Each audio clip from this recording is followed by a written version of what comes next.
Estamos analisando a Lei de Introdução às Normas do Direito Brasileiro, agora no artigo 13. Passamos à leitura do artigo e em seguida os comentários. Artigo 13. A prova dos fatos ocorridos em país estrangeiro rege-se pela lei que nele vigorar, quanto ao ônus e aos meios de produzir-se, não admitindo os tribunais brasileiros provas que a lei brasileira desconheça. Então, aqui o artigo 13 trata sobre os meios de prova no âmbito estrangeiro, né? A prova dos fatos ocorridos em país estrangeiro, ela será regida pela lei que nele vigorar.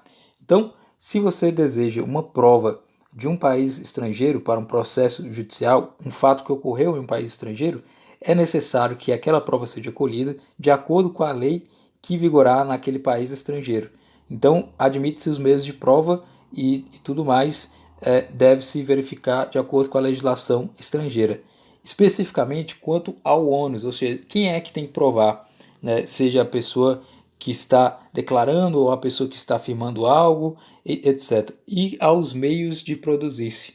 Então, meio de produção da prova e ônus, né, vai reger aí a lei do país estrangeiro, né?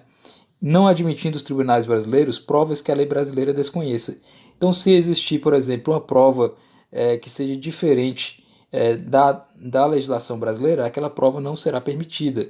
Né? É importante dizer isso, que os meios de provas que serão admitidos para efeitos aqui no Brasil devem ser reconhecidos e devem estar expressos na nossa legislação. Não é possível reconhecer um meio de prova que não esteja disposto na lei brasileira. Um exemplo claro seria aí a pena de confissão, né? A prova de confissão, onde a pessoa se confessa após, por exemplo, sofrer tortura. Isso aqui no Brasil não é admitido como meio de prova, confissão mediante tortura. Pode ser que outro país até admitisse isso em sua legislação, mas o Brasil tem que observar esse filtro, né? Especialmente o filtro constitucional e legislativo, para admitir esse meio de prova, né? Então não se admite nos tribunais brasileiros provas que a lei brasileira desconheça.